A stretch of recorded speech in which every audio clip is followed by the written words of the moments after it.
कहीं से आया था स्टेटस। अब तुम भी लगा दिया इसको बाबू। आज हम लोग लाइफ साइंस का एक दूसरा चैप्टर का नाम एंडोक्राइन सिस्टम, हॉर्मोन नहीं बोल सकते हैं आप इसको, लेकिन इसका असल नाम है एंडोक्राइन सिस्टम। इससे पहले हम लोग क्या पढ़ा था लाइफ साइंस में? Nervous system. सिस्टम के माने क्या होता है? सिस्टम माने होता है एक निजाम, एक प्रोसेस, एक कम्युनिटी। सिस्टम का माने होता है कि बहुत सारी छोटी छोटी चीजें मिली हुई हैं और वो चीजें मिलकर एक बड़ा निजाम को चला रही है। सही बात समझ। किसी भी एक काम को चलाने के लिए, किसी भी चीज को चलाने के लिए बहुत सारी छोटी छोटी चीजें उस पर लगी होती है। वो सारी चीजें मिली किसी चीज को। ये अगर मान लिया अगर आप कारखाने ही चला रहे हैं, या अगर आपका गारमेंट्स का ही कारोबार है तो उसमें दर्जी लगता है ना, फुल वाला लगता है, फिर सेल्समैन लगता है, बटन वाला लगता है, कपड़े की दुकान लगती है, फिर बहुत सारा उसमें मैन पावर लगता है, फिर मशीन का इस्तेमाल होता है उसमें, और भी तरह की चीज़ों का इसमें इस्तेमाल होता है। तो वो सारा चीज़ मिलकर क्या बनाता है? सिस्टम बनाता है। ये बात सुना ही ना? तो हम लोग नर्वस सिस्टम तो ही पढ़ा था ना, न्यूरॉन था, ऑप्टिक नर्व, फलाना नर्व, ठिकाना नर्व, सब मिल के हमारे बॉडी का जो दिमाग शामिल था, आँख शामिल था, कान भी है, नाक भी है, जुबान भी है, हम लोग सब चीज़ सब मिल के बॉडी क्या बनाता है? एक सिस्टम बनाया था, जिसका नाम था नर्वस सिस्टम, जो कर क्या रहा था? हमारे जिस्म के बैरूनी अंदरूनी हिस्से में होने वाली तब्दीलियों को वो महसूस कर रहा था। महसूस करके उसको वो रिसेप्टर की मदद से इलेक्ट्रिकल सिग्नल चेंज करके दिमाग के पास भेज रहा था। कि दिमाग उसके मुताबिक जो जवाब देना वाला था वो बॉडी के डिफरेंट पार्ट्स को दे रहा था। तो सब लोग ये पढ़ा था कि सिस्टम एक ऐसा सिस्टम है जो जानदारों को माहौल के साथ एक राब्ता कायम रखने में, एक पॉल्यूशन कायम रखने में ज़रूरी है। मतलब एक इंसान को बैरूनी अंदरूनी माहौल से एक राब्ता होना बहुत ज़रूरी है। और उस जो माहौल में तब्दीली आती है, जो चेंज आता है, जानदार उसके मुताबिक फिर रिएक्ट करता है। नहीं ना देखा था हम लोग पैर में कांटा चुभना, हाथ के गर्दन का चिपक जाना, हम की जो देखते कैसे हैं, बहुत सारे मिसाल दूसरा नहीं आ रही, शुरू में जाकर ये हम थोड़ा सा फ्लैश में जा रहे हैं। ये पढ़ा था तो उसका नाम था नर्वस सिस्टम। उसमें आँख शामिल था, नाक, कान, स्पाइनल कॉर्ड, ब्रेन, कई सारे नर्व थे, कोई सेंसरी नर्व था, कोई मोटर नर्व था। ये सारी चीज़ें मिलाकर एक क्या बनाया था उन्होंने? एक निज़ाम बनाया था, सिस्टम बनाया था, जिसका नाम था नर्वस सिस्टम। ऐसे ही बॉडी में बहुत सारे लचीला सिस्टम चल रहे हैं।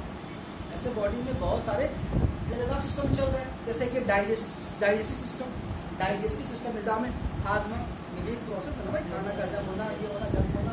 उसके अलावा सर्कुलेशन, बॉडी में खून का गर्दिश करना सिस्टम है। एक्सक्रीशन, बेकार मादों का जिसमें बाहर जाना, ये भी सिस्टम है। ऐसे बॉडी में बहुत सारा सिस्टम, और सिस्टम में बहुत सारे बॉडी पार्ट्स मिलकर एक साथ काम करते हैं। बात समझ में आ रही है? इसीलिए हम हमेशा क्या बोलते हैं बॉडी को? बॉडी एक बायोलॉजिकल मशीन है।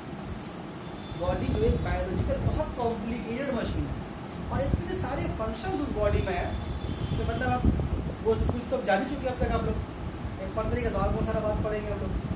तो बॉडी में बहुत सारे कॉम्प्लिकेटेड सिस्टम में से, जिसमें एक नर्वस सिस्टम था, जिसमें से एक एक्सक्रीशन था, डाइजेशन है, और भी कई सारे इस तरह सिस्टम है। तो बॉडी की उन बहुत सारे सिस्टम में से एक सिस्टम है एंडोक्राइन सिस्टम। यहाँ तक बात समझ में आया कि एंडोक्राइन भी क्या है, सिस्टम भी क्या है? नर्वस सिस्टम की तरह एक सिस्टम है, डाइजेस्टिव सिस्टम की तरह सिस्टम, एक निज़ाम है जो बॉडी में होता है।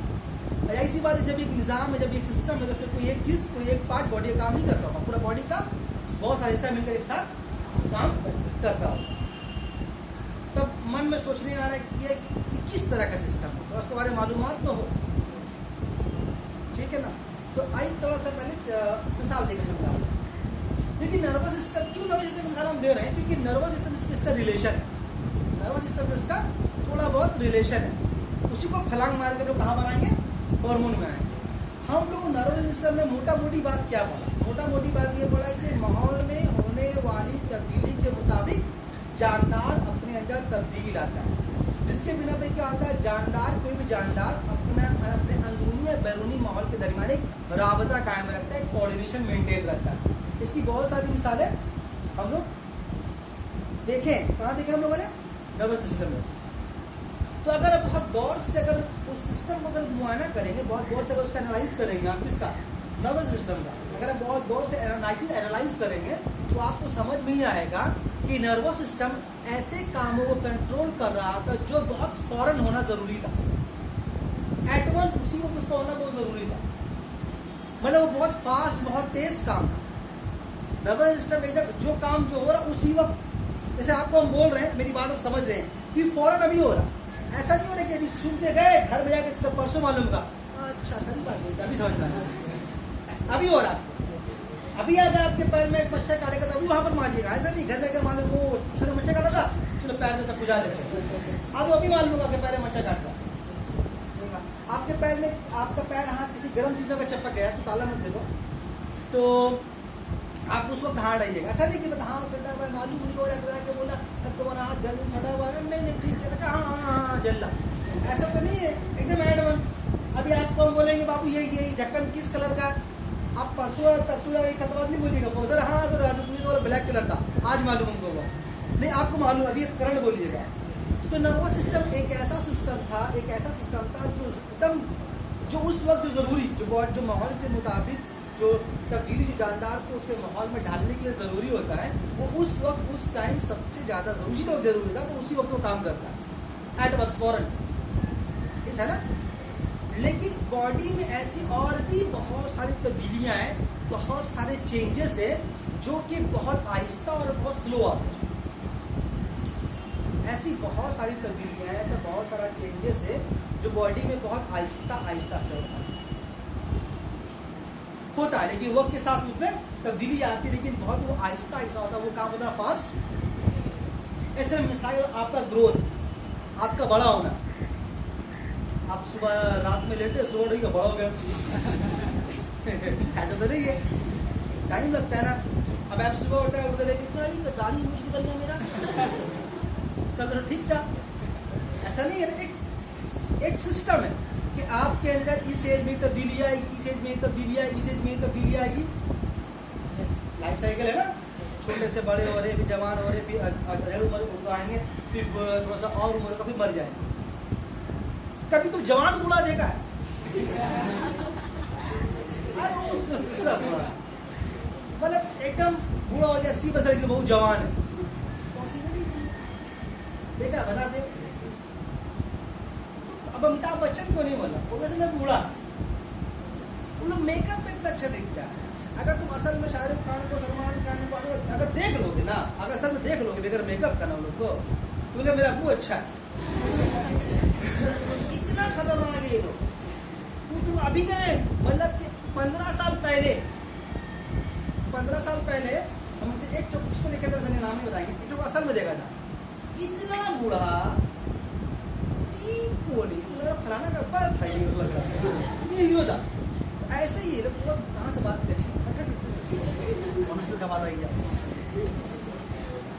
हाँ। तो हमारे बॉडी में ऐसी बहुत सारी तब्दीली आती है जो बहुत स्लो होता है, और एक खास एज में खास वक्त में वो तब्दीली आती है, और तब्दीली अचानक नहीं आती है, उसमें बॉडी के बहुत सारे पार्ट्स जो है आहिस्ता आहिस्ता आहिस्ता आहिस्ता काम करते हैं। आप खुद को महसूस कीजिए, आपके अंदर बहुत ही तब्दीली आई होगा, कि आप बूढ़ा भी होइएगा, जवान पे नहीं जवान होइएगा, फिर बूढ़ा होइएगा, और ये बहुत सारी तब्दीली आपके अंदर आएंगी। उसके अलावा बॉडी का और बहुत सारा चीज जो कंट्रोल करता है, लेकिन वो काम कैसा होता है, बहुत स्लो, बहुत आहिस्ता होता है, और एक खास टाइम होता है। अगर वो काम वक्त से पहले होगा तो परेशानी है, वक्त के बाद होगा तो परेशानी है। तो बोलते नहीं अभी 16 बरस हो गया, अभी तो बड़े उड़े नहीं ना भाई, मतलब कुछ गड़बड़ चल सकता है उसके अंदर, कुछ गड़बड़ एक आगे तेरा 12 बच्चा लंबा हो गया, तो उसका मतलब क्या कि उस एज के मुताबिक जो तब्दीली उसके अंदर आनी चाहिए थी, वो तब्दीली वक्त से पहले आ गई है। इसका मतलब उसके अंदर कुछ मामला गड़बड़ हुआ, या अगर मान लो वक्त से वही लेट से हुआ तो, या मान लो कोई ऐसा है कि लड़की तो मोटे तो कैसे हो गए रे, इतना पतली खाया हुआ नहीं है, देख तेरी पैंट में, देख तेरा खरीदी में मुझे कितना टिकट्टी है। तो ये सब चीज इतना वेरिएशन क्यों है? कोई बहुत लंबा है, कोई बहुत कांटा है, तो कोई बहुत मोटा है, कोई बहुत पतला है, और भी बहुत सारी चीजें लोग पढ़ेंगे, बहुत चीजें लोगों को मालूम है इस चैप्टर पे होगा। तो इसमें ये भी एक तरह का सिस्टम है। वो सिस्टम क्या करता है, जो बॉडी में बहुत सारी तब्दीलियां जो आहिस्ता आहिस्ता आने को वो तब्दीली लाता है। और भी जैसे मिसाल अगर आपको दें कि आप देखिएगा अपने आसपास कुछ लोग जो है बाद में गुस्सा हो जाते हैं, कितना गुस्सा होता है, बाप पे गया कुकू पे गया, हम भी नहीं बोलता, दरियाल का तो ज्यादा होता है। ठीक, तो ऐसा सुनते हैं कि नहीं सुनते हैं? एक बोलता है जितना बोलते गुस्सा ही नहीं होगा, है जितना बोलते गुस्सा ही नहीं होगा। तो गुस्सा होना को भी कंट्रोल कौन करता है? ये सिस्टम कंट्रोल करता है। ऐसी और बहुत सारी चीजें हैं, जब आगे बताएंगे तो आपको समझ में आएगा। तो इसमें होता क्या है, कैसे कैसे सिस्टम काम करता है, और इसमें इसका असल एजेंट कौन? इस तरह हम लोग क्या पढ़ा नर्वस सिस्टम में कि दिमाग और स्पाइनल कॉर्ड उसका मेन एजेंट था, है ना, और उसको लाने जाने का काम कौन कर रहा था? नर्व कर रहा था, न्यूरॉन कर रहा था। न्यूरॉन बच्चों को नर्व बोलते हैं। तो इस तरीके से हमारे बॉडी में कुछ बहुत इंपॉर्टेंट छोटे छोटे बॉडी के बहुत सारे पार्ट पे ग्लैंड्स। ग्लैंड मतलब गिल्टी, ग्लैंड्स मतलब गिल्टी। गिल्टी किससे बनता है? बहुत सारे खुलिए के आपस में मिलने से बनता है। खुलिए मतलब सेल्स, बहुत सारा सेल्स एक जगह जमा हो जाएगा तो क्या होगा, वो ग्लैंड का शक्ल इख्तियार करते हैं। तो कहते हैं गिल्टी निकल जाए, ग्लैंड निकल गया। तो ग्लैंड का मतलब क्या होता है, वहां पर बहुत सारा टिश्यू आकर, सेल्स आकर कॉन्सेंट्रेट हो गया, जमा हो गया, तो ग्लैंड की शक्ल इख्तियार करता है। ग्लैंड का मतलब क्या?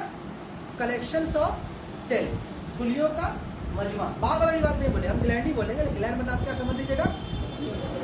खुलियों का मजमा या कलेक्शन ऑफ सेल्स। ठीक है, तो हमारे बॉडी के डिफरेंट पार्ट्स में बहुत सारे ग्लैंड्स है, और उस ग्लैंड से एक बहुत इंपॉर्टेंट कुछ लिक्विड निकलता है, एक केमिकल सब्सटेंस है। वो ग्लैंड कहाँ है? एक ग्लैंड सबसे इंपॉर्टेंट ग्लैंड है हमारा, जो एक आप लोग को जब ब्रेन पढ़ा रहे थे तो आप लोग को बताया था कि एक हाइपोथैलेमस था, जो ब्रेन में एक ग्लैंड पाया था हाइपोथैलेमस, का नाम था मास्टर ग्लैंड, पिट्यूटरी ग्लैंड। एक छोटा सा मटर की दाने की तरह ग्लैंड है। वो देखने में छोटा सा मटर की दाने की तरह है, हाइट कम, लेकिन हाइट ज्यादा हो सकती। देखने में राजपाल यादव है, लेकिन रोज तो वो देख लगे, उन्हें असली मजा नहीं आता।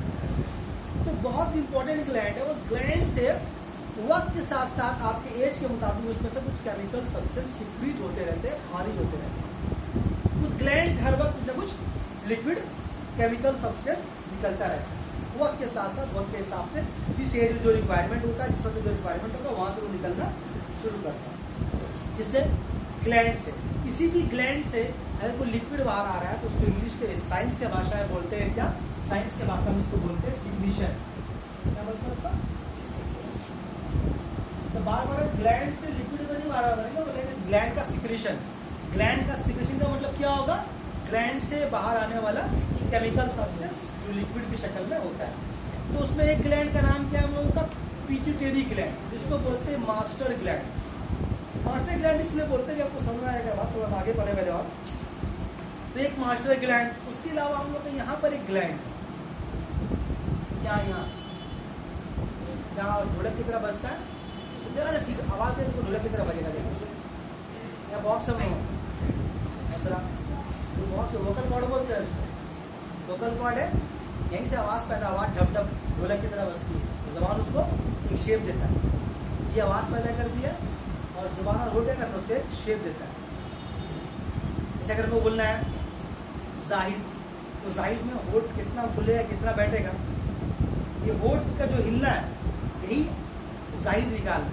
अगर होठ कम हिलाएंगे नहीं तो जाहिद चाह के नहीं बजेगा, वो देगा बेकार जुबान आ रही है। तो जुबान और होठ करता है क्या? वो एक तरह से इस तरह से घूमता है, साउंड को मूव करके एक आवाज क्रिएट कर देता है। और आवाज एक माने के बहुत माने वाला आवाज होता है, ऐसा नहीं कुछ भी बोल दिया, ठीक है ना। तो फिर बात फिर कहाँ से कहाँ चलेगा, वो क्लियर करेगा। तो यहाँ पर एक ग्लैंड, इसका नाम है थायराइड ग्लैंड। थायराइड ग्लैंड नाम है।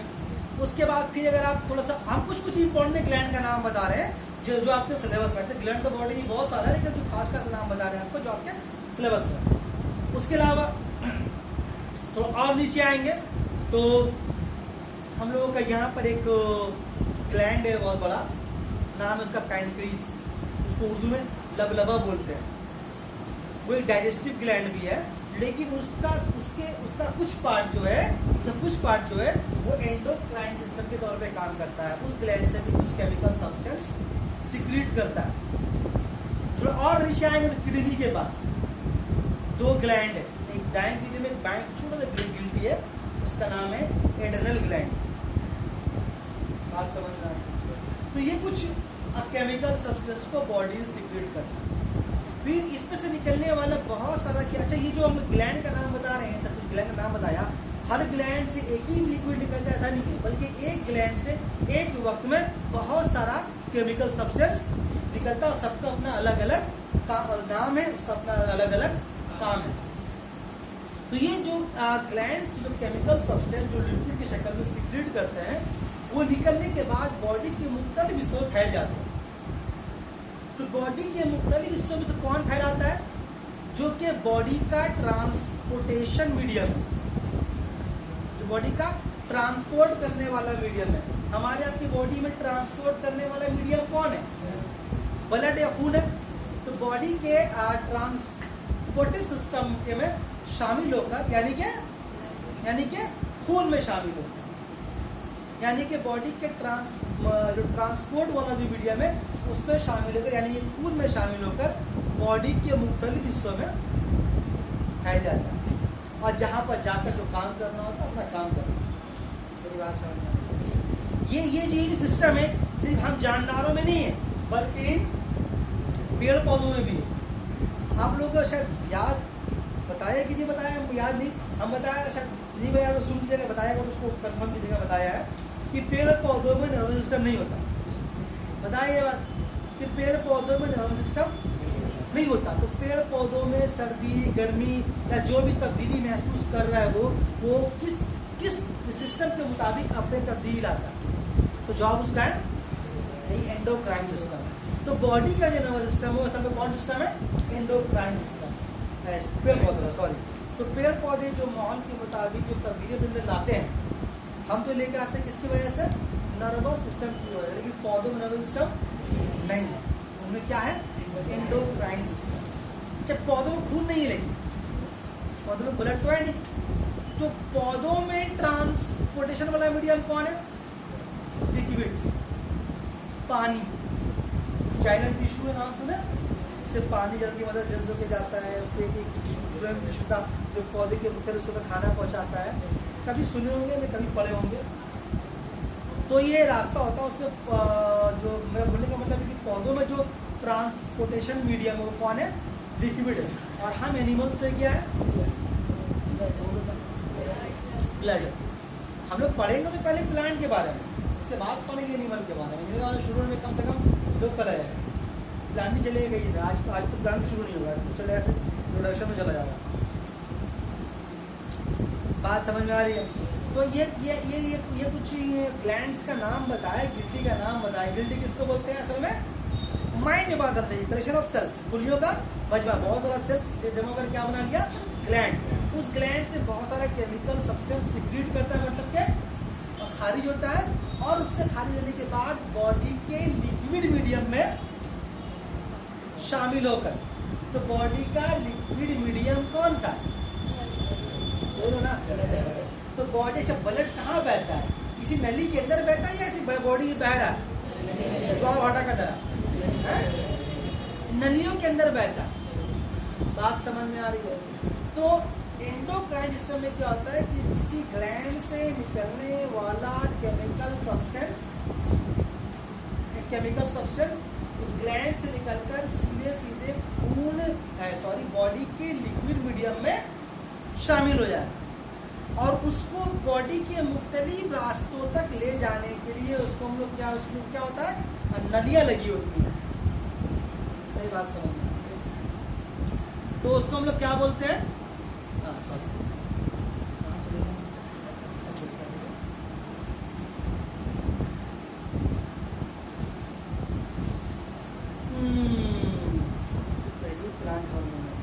पॉज करके सब पॉज करके सेव करके मुंह तोड़ देने लगा।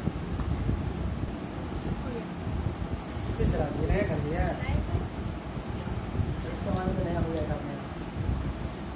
तो हम बता रहे थे कि उस ग्लैंड से निकलने वाला केमिकल सब्सटेंस सीधे सीधे खून में बॉडी के लिक्विड मीडियम में शामिल होकर जिस्म के मुख्तलिफ हिस्सों में पहुँच कर अपना काम अंजाम जहाँ जाना तो वहाँ वो चला जाता है। यहाँ पर एक बात नोट करने वाली है कि जो खून का जो नली होता है वो इस लिक्विड का असल रास्ता नहीं है। उस लिक्विड का असल रास्ता वो खून में अपने अंदर शामिल कर ले रहा है।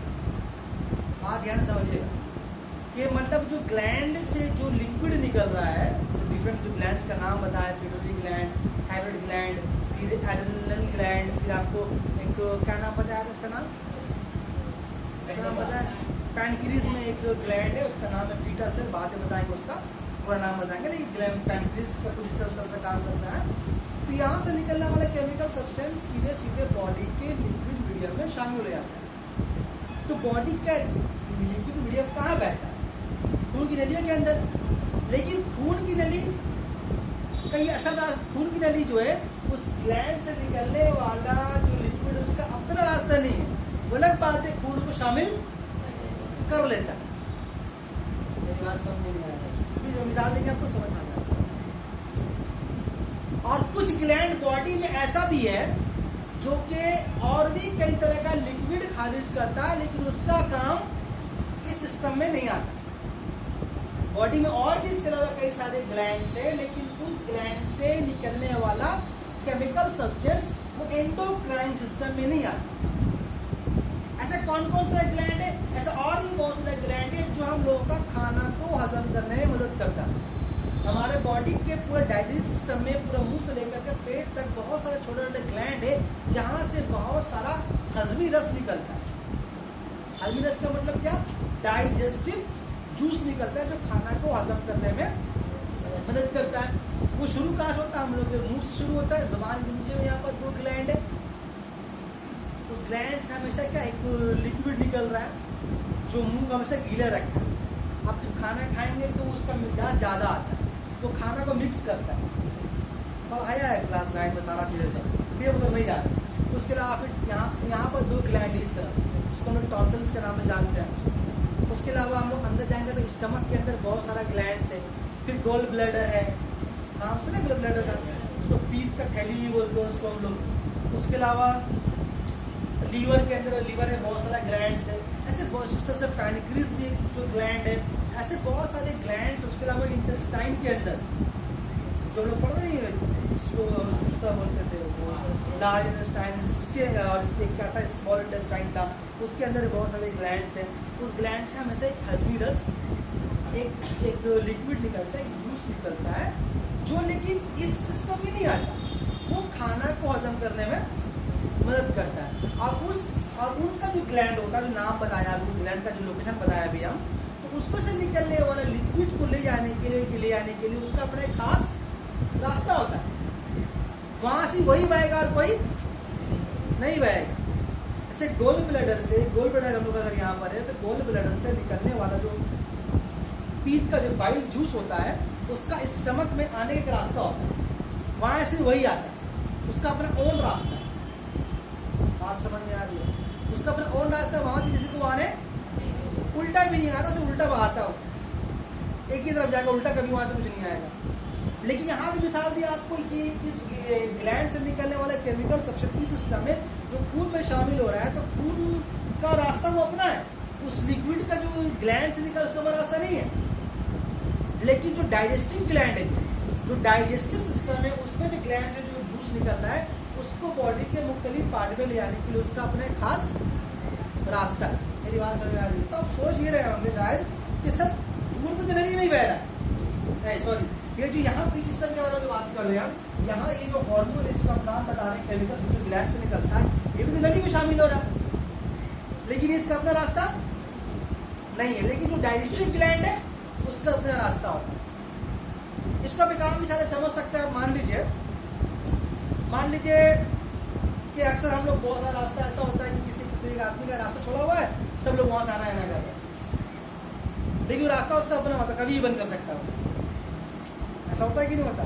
अभी खुला था भाई, जा रहा है, ऐसा होता है कि नहीं होता? कुछ रास्ता ऐसा होता है कि उसका अपना होता है, किसी को नहीं आने देंगे, जाएगा जाने ही नहीं मिलेगा, रास्ता ही नहीं, वहाँ रास्ता का बंद है, वापस घूमने पड़ेगा।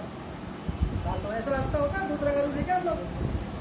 तो ऐसे ही बॉडी में इस बिना पे आपको हम ये बताना चाह रहे हैं कि जो हार्मोन होता है, ये जो केमिकल सब्सटेंस है, इसको हम लोग इसके जो जिस रास्ते से मूव करता है, इसको लोग बोलते हैं डक्टलेस।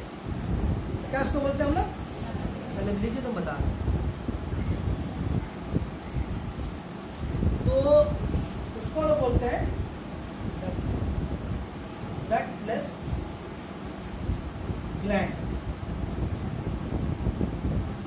मतलब वो ग्लैंड, वो यहाँ पर डक्ट माने क्या होता है? डक्ट माने अगर आम भाषा में समझे तो डक्ट माने सही नली, डक्ट माने नली।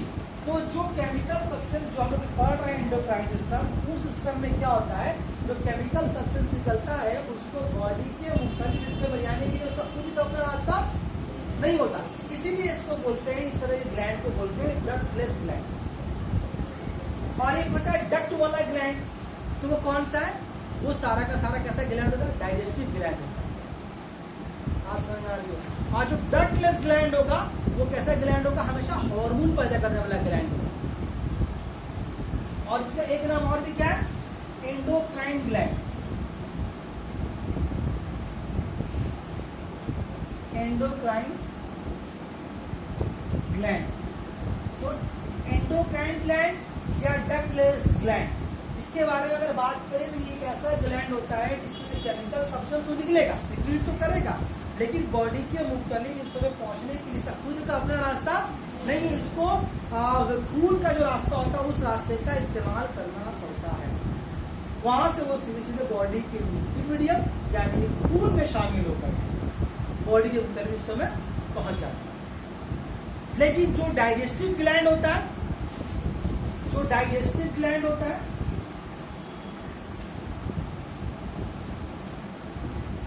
जो डाइजेस्टिव ग्लैंड्स होता है, इस ग्लैंड से निकलने वाला जो लिक्विड होता है, इसका बॉडी के मुख्तलिफ हिस्सों में पहुंचने के लिए इसका अपना रास्ता होता है, इसलिए इसको बोलते हैं डक्ट वाला ग्लैंड।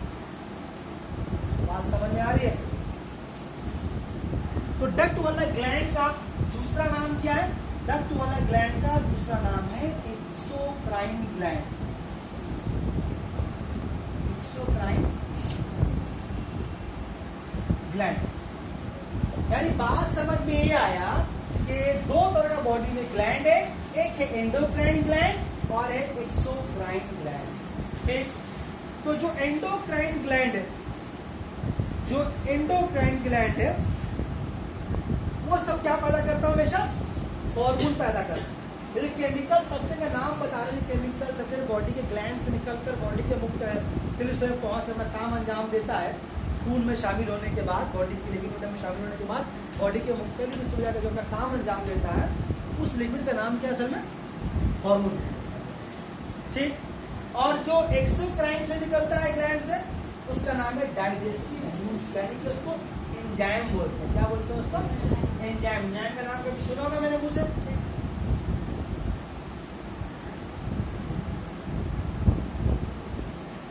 तो बॉडी में दो तरह ग्लैंड है, एक एंडोक्राइन ग्लैंड, एक है एक्सोक्राइन ग्लैंड। एक एंडोक्राइन ग्लैंड में डक्ट नहीं होता, डक्ट उसमें ठीक है, डक्ट तो डक्ट नहीं होता। और ये सारे ग्लैंड क्या पैदा करता है? हमेशा हार्मोन पैदा करते हैं।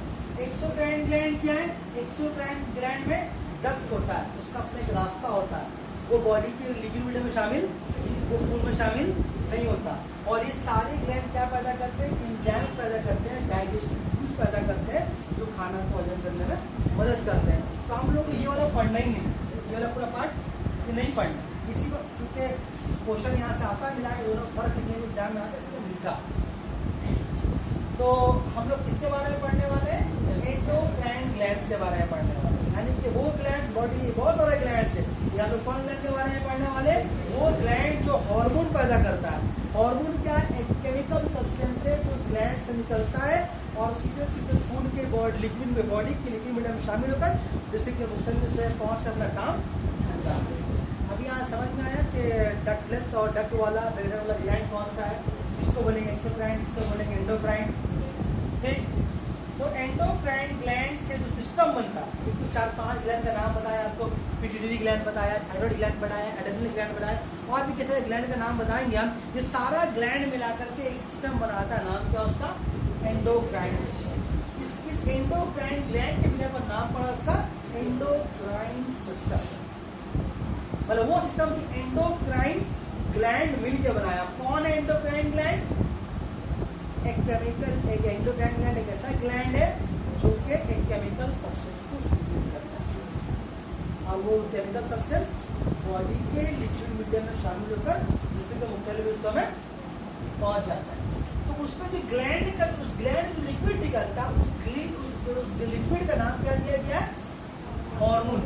हार्मोन के आम माने होता है उकसाना। उकसाना इसको इंग्लिश में बोलते हैं स्टिमुलेट। स्टिमुलेट के माने क्या होता है? उकसाना। ठीक, तो हार्मोन का असल माने क्या उसका? उसका मतलब है उकसाना। सबसे पहले इसका नाम किसने दिया था? सब जब प्लांट पढ़ाएंगे तो बताएंगे, स्टार्लिंग है, बताएंगे उसके बारे में। जब प्लांट का हार्मोन में पढ़ाई लाइन सिस्टम को बताएंगे उसमें क्या है। तो हार्मोन का असल काम क्या है? उकसाना। ये करता क्या है? पहले से काम के बाद मिजाज जरा बन जाए, ठीक है, तब हम आगे चलें। इसमें होता क्या है कि किसी एक ग्लैंड से एक लिक्विड निकल रहा है, मान लीजिए कोई हार्मोन है, कोई लिक्विड निकल रहा है, और निकल करके बॉडी के लिक्विड मीडियम में शामिल होकर के वो उस जगह पर पहुंच जाता है जहाँ पर उसको जाना होता है, और जाकर अपना काम वहाँ पर अंजाम देता है। मतलब जो ग्लैंड जो लिक्विड निकल रहा है वो तो ऐसे तो नहीं निकल रहा, कुछ तो काम है उसका। कुछ आपका कुछ हार्मोन का काम ऐसा है जो आपके हेयर का कलर देगा, कुछ हार्मोन का काम ऐसा है जो आपकी स्किन का टेक्सचर कलर देगा आपको, कुछ हार्मोन का काम ऐसा है जो आपकी हड्डियों को बढ़ाएगा, कुछ हार्मोन ऐसा है कि जो आपको आपकी बॉडी में शुगर लेवल को कंट्रोल करेगा, कुछ हार्मोन ऐसा है जो आपके चेहरे के उतार चढ़ाव को कंट्रोल करेगा। चेहरा देख के मालूम यार कुछ हुआ था होता है ना चेहरे के टेम्परेचर। कुछ हार्मोन आपके चेहरे के उतार चढ़ाव को कंट्रोल करता है, कुछ हार्मोन ऐसा होता है जो आपके बॉडी में तब्दीलियों को लेकर, चेंजेस को लेकर करके आता है वक्त के हिसाब से, और भी बहुत सारा काम है उन सब। हम क्या बताया था इससे पहले और कि एक ग्लैंड से एक वक्त में बहुत सारा हार्मोन निकल रहा है, लेकिन हर हार्मोन का अपना अपना मुख्तलिफ अलग अलग